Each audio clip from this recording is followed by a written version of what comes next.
Welcome to VSOW. Today we're doing a deep dive into something that's really stirred things up culturally. We're looking at anti-racist messages, especially the ones about silence and apathy. Phrases like white silence is violence. It's become a real lightning rod. And understanding the reactions, well, it feels pretty essential right now. Absolutely. And we've pulled together a really fascinating set of sources for this. We've got personal essays, some quite rigorous academic studies, think Journal of Experimental Social Psychology level stuff, but also philosophical takes on activism and even some practical guides for, say, leaders and organizations, the aim, to figure out why these messages, which were meant to get people moving on anti-racism, often trigger such strong resistance, even backlash, and maybe more importantly, how that resistance could maybe be lessened. Right. So our mission today is really to get into that central conflict. Is the pushback just about denying racism exists? Or is it maybe something more psychological, like a reaction to how people interpret specific ideas, maybe threatening ideas like structural racism or white privilege? We're going to stick really closely to the source material here, just synthesize it for you, the listener, to give a solid, impartial picture of this whole complex conversation. Yeah. Okay, so let's start with the perspective that really drives these messages in the first place. It's this idea coming straight from activism history that inaction, well, that's the real hurdle, that quiet indifference, it might actually be more damaging than outright hate. That view is absolutely foundational. You can trace it right back. The classic reference point, the one everyone cites, is Reverend Dr. Martin Luther King Jr. It's from his letter from Birmingham jail, April '63. King wrote that the Negro's great stumbling block is not the white citizen's counselor or the Ku Klux Klaner, but the white moderate who is more devoted to order than to justice. It's such a powerful point, isn't it? He wasn't saying the Klan wasn't dangerous. But the extremist, you can see them coming. It's the moderate, the person prioritizing that sort of surface calm, the order over tackling the real structural problems. That's who keeps things stuck. That silence blocks the hard work. Exactly.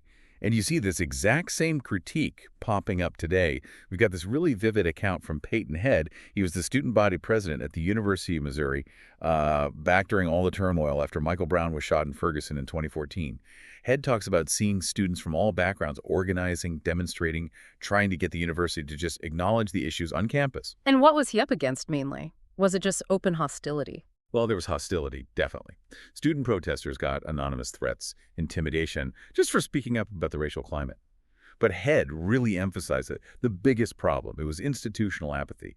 He said his main challenge was dealing with a complacent administration. And because of that inaction, all these concerns about racism on campus, microaggressions, hostility, everything, they just festered, unaddressed. So if you put Head's experience next to King's critique, the argument is pretty clear. For young people of color, often the main frustration isn't just the overt racist, it's the widespread complacency, the unwillingness maybe of white peers or leaders to even have the tough conversations about race and identity. Right.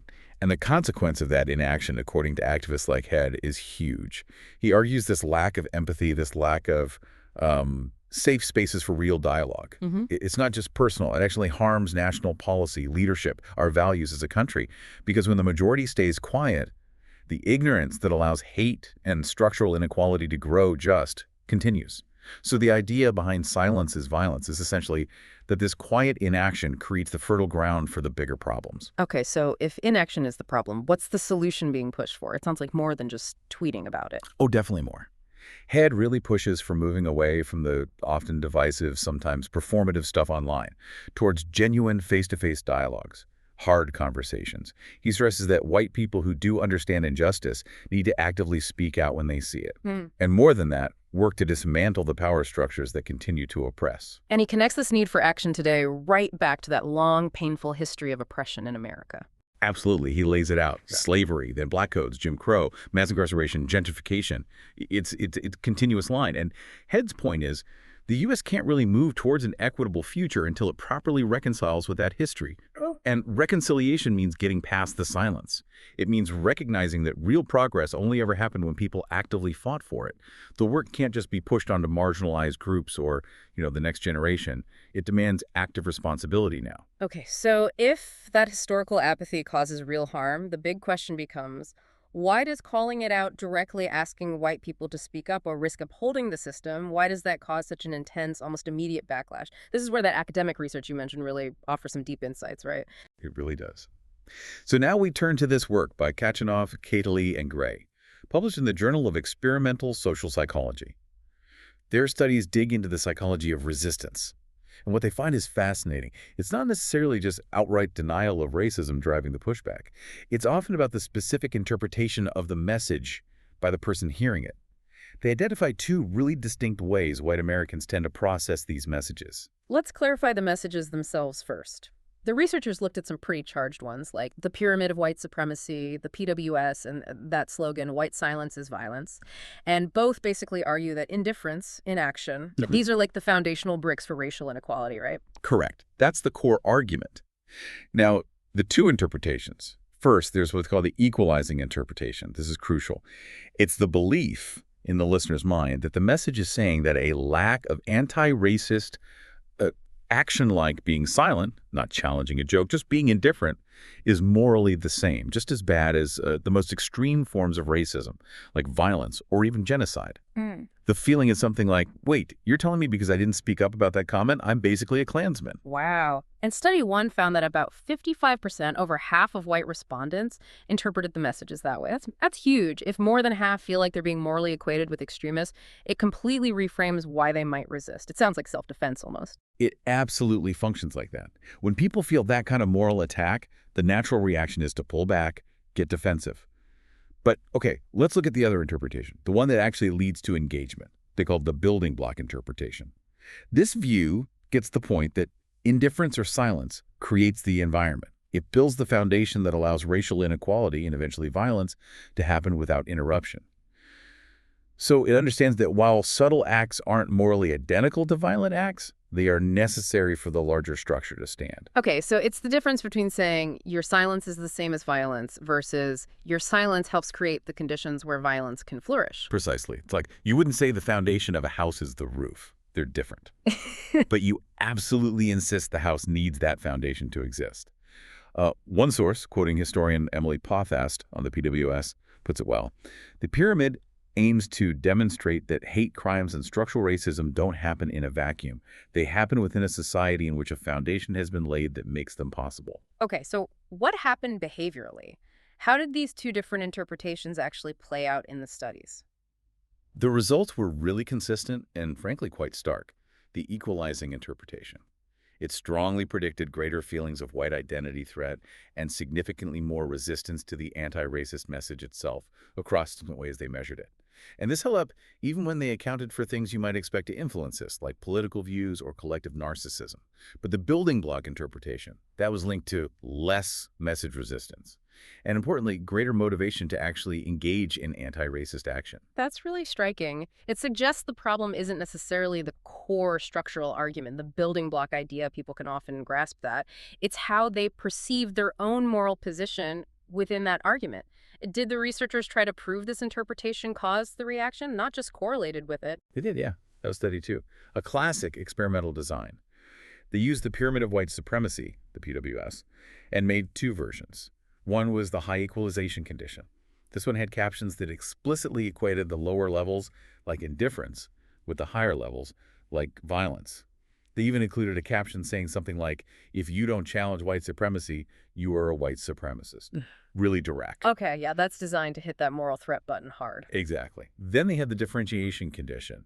This version specifically said the levels are different, distinct. But crucially, it still emphasized that the top levels rely on the bottom levels for support. The caption was something like, all the levels are clearly different, but extreme acts rely on acts of indifference for support. Much more nuanced. And the results? They confirmed causality. White Americans who saw the equating version, significantly more resistant to the whole PWS message. They were also less likely to acknowledge anti-Black discrimination, less supportive of creating anti-racist spaces, and more likely to oppose things like political correctness. Wow, so the specific words, the framing, it literally dictates whether someone leans into the structural argument or just shuts down, denies the premise to protect themselves. Right. And building on that causality, we need to unpack what specific psychological threats get triggered when someone adopts that equalizing interpretation. Sure. The studies identified two main types of white identity threat that really drive that resistance. They're linked, but distinct. Okay, what are they and why are they so powerful in derailing these conversations? The first one is moral identity threat. This is that feeling that your group, your racial or ethnic group, is being unfairly painted as the bad guy, the villain in the story. For many white Americans, it's psychologically much easier to see racism as just a few bad apples, right? Not a systemic issue they might benefit from or be complicit in. It protects their self-image as a good person. Mm-hmm. The equalizing interpretation just smashes that defense. It implies that even a small passive act makes you as morally bad as someone committing horrific violence. Yeah, it eliminates any gray area, and most people see themselves in the gray area. And the second threat is more about freedom, group expression. Exactly. The second is collective autonomy threat. This is the feeling that your freedom to express your group identity is being restricted. Specifically, it's the fear that any expression of whiteness, maybe talking about heritage, history, even just group pride, will automatically be seen and condemned as supporting white supremacy. You can see how this plays out in debates over historical monuments or language policing around heritage. This threat feels very real to some people. The perception is that the message isn't just stop being racist, it's stop expressing your identity in any way because it's inherently suspect. And the research confirmed that the equalizing interpretation fuels both of these threats. Yes, strongly. Studies 1 and 2 showed the equalizing view was positively linked to both moral identity threat and collective autonomy threat. And then these threats, in turn, predicted more message resistance. Study 2 even showed that experimentally causing the equalization feeling significantly boosted collective autonomy threat, which then explained the backlash they measured. Did the researchers look at who is most likely to fall into this equalizing trap? Are there certain individual traits? Study 1 did look at that, yeah. They found a few key predictors. The equalizing interpretation was most common among white Americans who scored high in 3 areas. First, collective narcissism. Now, this isn't individual narcissism. It's the belief that your group is superior, deserves special treatment, and is constantly underappreciated or threatened. So when a message challenges the group status, these individuals are highly likely to see it as an unfair attack, triggering that equalization response. That makes intuitive sense. If your group identity is built on feeling superior, a message implying that superiority is based on injustice would feel incredibly threatening. Absolutely. The other 2 main predictors were racial anxiety, just a general nervousness or discomfort about race relations being volatile, suggesting existing tension makes you more sensitive to threat. And though the link wasn't quite as strong as narcissism in all analyses, political conservatism, collective narcissism, though, that was a really consistent predictor across the studies. And this whole framework seems to tie directly into those broader public arguments about privilege versus merit, doesn't it? If I believe my success is 100% my own hard work, the idea that it might be linked to systemic advantages or privilege, well, that rocks the boat. It's profoundly threatening to the self-concept. One of our sources puts it quite bluntly.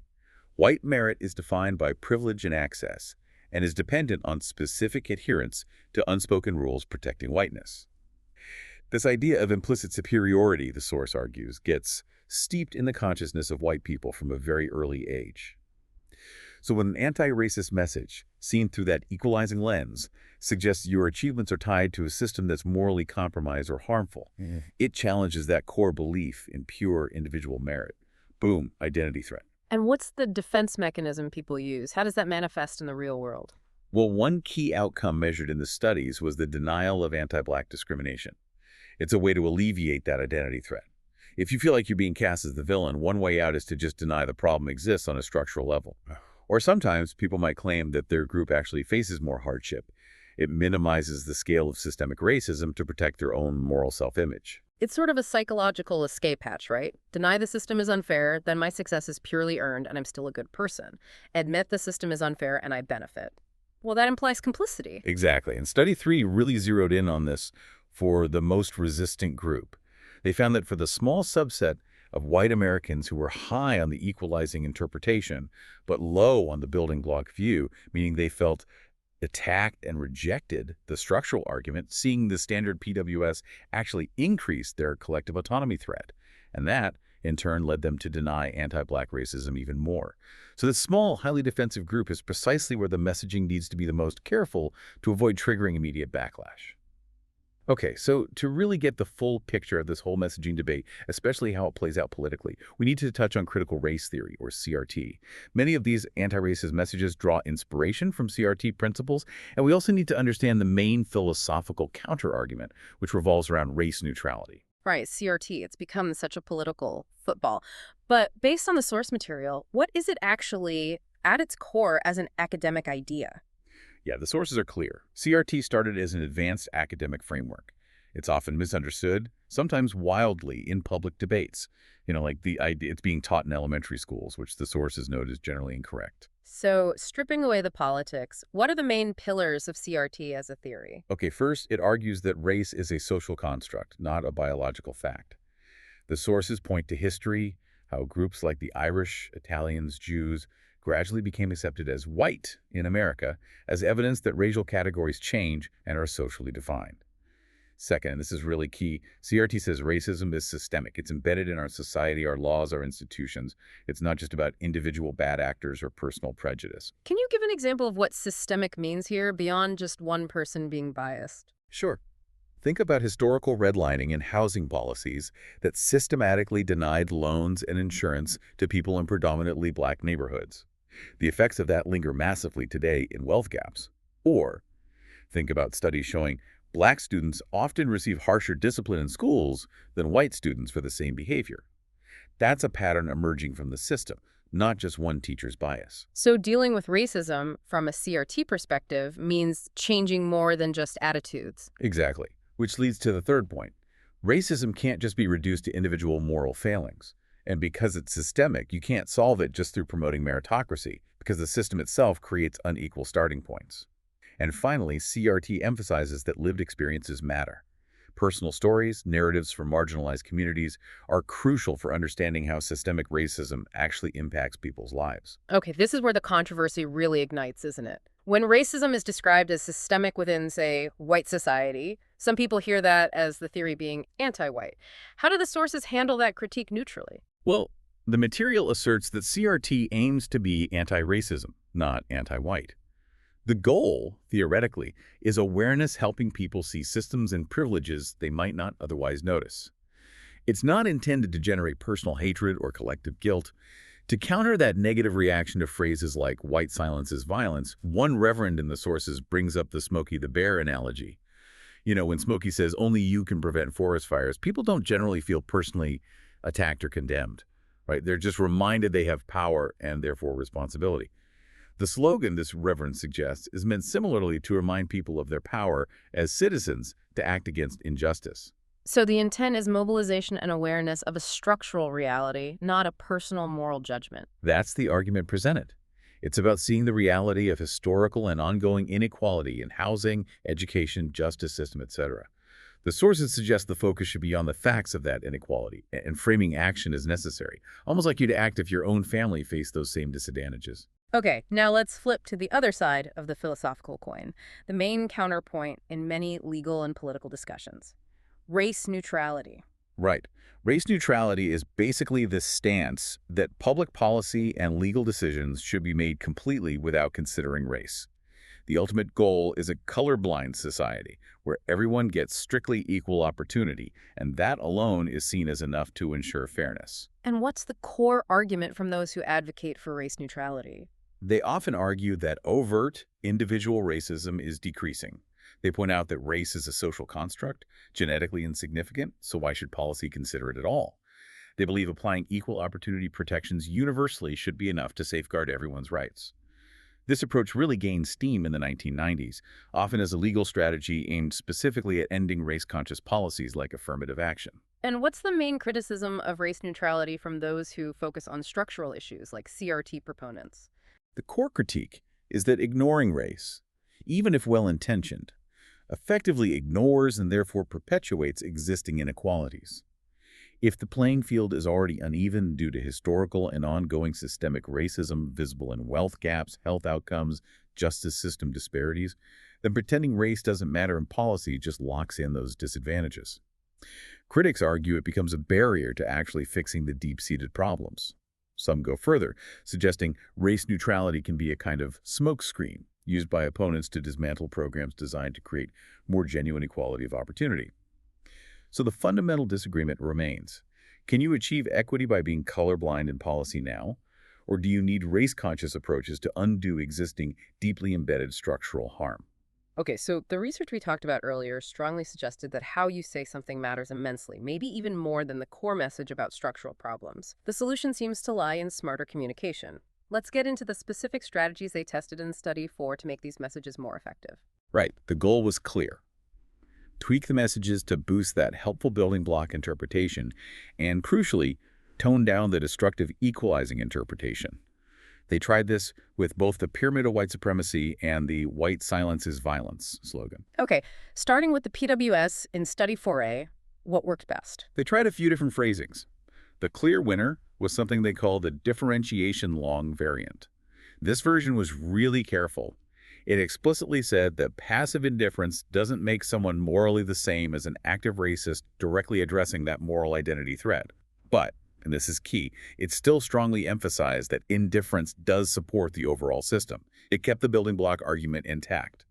So it worked because it managed to lower the equalizing threat without watering down the structural point. So essentially, by saying, we're not calling you personally evil, they could get people to actually listen to the part about how the system works. Exactly. That modification significantly reduced resistance and actually increased people's stated intentions to take anti-racist action. Interestingly, they also tested a differentiation ladder version, trying to show moral steps, but that one didn't work as well. It seems the ladder metaphor made the connection between the levels feel too weak. It undermined the building block idea. So the language has to be strong enough to show the structural link is real, but careful enough not to imply moral equivalence. Okay, now for the big one. White silence is violence. That phrase is so charged. How did they manage to reframe that successfully in Study 4B? They found two alternatives worked really well. Changing it to white silence is a foundation for white violence, or white silence contributes to white violence. See how those keep the core idea silence enables violence? It's part of the structure. But they remove that direct morally loaded equation is away. These modified phrases significantly cut down resistance and boosted anti-racist motivation. That's a really practical takeaway, isn't it? You can still talk about the serious harm of silence, but avoid triggering that immediate moral defensiveness that just shuts down the conversation. Precisely. The change didn't make silence seem harmless. But by dialing back the equalizing interpretation, it showed the structural argument can land without causing that paralyzing identity threat. This is gold for anyone trying to have productive dialogues, activists, educators, anyone. Okay, let's shift from the practical wording to something a bit more philosophical. How do you foster the emotional shift needed for change? There's this concept of epistemic activism. Yeah, this comes from philosopher Jose Medina. He argues that real change needs more than just winning arguments or changing opinions on a purely rational level. He talks about epistemic activism. This kind of activism needs to be effective, imaginal, and action-oriented. It's got to engage more than just the intellect. Effective, what does that mean in this context? Feelings. Exactly. He says the goal is to disrupt what he calls negative emotional friction. Things like apathy, defensiveness, maybe just numbness. And instead you want to generate positive emotional friction, constructive emotions like empathy, maybe grief over injustice, even focused anger that motivates action. The change has to resonate emotionally, in the heart and gut, before it really translates into committed action. And what kind of empathy is needed here? It sounds like it can't just be a simple, I feel your pain kind of thing. No, he's very specific. He calls for confrontational empathy. This isn't about pretending you fully understand or share someone else's suffering, especially across lines of power and privilege. It's empathy that's keenly aware of social position. It recognizes power differences. It avoids trying to assimilate the other person's experience into your own or expecting some kind of symmetrical, I feel bad for you, you feel bad for me exchange. Instead, it's about striving for genuine fellow feeling while acknowledging the distance and difference between your positions and letting that uncomfortable recognition spur you to act. That sounds demanding, emotionally demanding. Is there an example of this kind of effective activism working historically? Medina uses the example of the NAACP's anti-lynching campaigns back in the early 20th century. They used powerful, often graphic visual materials, pamphlets, speeches specifically aimed at breaking through the emotional numbness of white audiences. They were trying to disrupt that effective disconnect by asking really pointed questions. What does it say about your citizenship, your humanity, if you can't even grieve these victims of racial terror? The goal wasn't just policy change, it was an emotional restructuring in the dominant group that would finally make real repair and prevention possible. Wow. Okay, this leads perfectly into the workplace context. We've gone from psychology to philosophy. Now let's get practical. What's the guidance for leaders, particularly white leaders, trying to handle these tough conversations in their organizations? Christopher Wink, writing specifically for white leaders, is pretty direct. He says institutionalized racism is fundamentally a white problem, and for leaders, silence equals complicity. His core advice, especially during moments of public racial trauma or tension, is deceptively simple. Create the space, get out of the way, and listen. Create the space, but don't try to manage the conversation too tightly. Exactly. Leaders need to set the tone. Publicly acknowledge what's happening, signal that dialogue is supported, but then resist the urge to control it, steer it, or force it into neat, comfortable boxes. And he gives one really crucial warning. Do not ask staff of color for guidance or endorsement on how the organization should respond. That's seen as putting extra emotional work and baggage on people who might already be grieving or exhausted. If people of color offer their perspective, treat it like a gift, he says, not an obligation. And what about respecting the need for separate spaces, for healing? Yes, that's vital too. Leaders need to understand and respect things like employee resource groups, ERGs, for staff of color. These aren't divisive. They're often necessary spaces for healing, processing, building resilience. They should be seen as a sign of organizational health, not a threat. What's really striking as we wrap this up is how the research, the hard data, actually pinpoints that specific psychological sticking point. It's that feeling of being equated, subtle apathy, being treated as morally identical to overt violence. That's what triggers the backlash and shuts down conversation. So the big insight isn't that we need to ditch the structural argument. It's that the messaging can be effective if it's reframed. Emphasize the structural connection, the building block idea, but do it without setting off those paralyzing moral alarms. Okay, let's try to boil this down for a final thought, especially for you listening. All these sources, taken together, they seem to offer a way out of that trap of seeing everyone as either a good person or a racist. That's often where things get stuck. The shift this research suggests is really quite profound. It's moving the focus away from defining who you are, which feels fixed, and threatening, if negative, towards defining what you do. How do your actions, or maybe more importantly, your inactions, support a system that feels more behavioral, more changeable, maybe more inviting to participation? So the knowledge here suggests that making real social change isn't just about confronting the obvious bigots. It's also about skillfully disrupting that quiet, everyday complacency that lets inequality persist, but doing it in a way that invites people in rather than making them immediately retreat behind defensive walls. Which leaves us with a really interesting question, doesn't it? If we now have evidence about the kind of language that lowers defensiveness while still challenging structural complicity, does the responsibility for those pushing for change shift? Does it become less about just being loud and more about being strategically effective in actually fostering the dialogue that might lead to action? That's a really compelling thought to carry forward. If you found this deep dive into the complex dynamics of anti-racist messaging insightful, please do subscribe, like the show, maybe leave a comment. We'd love to hear your reflections. Thank you for joining us. Thank you for listening to VSOW.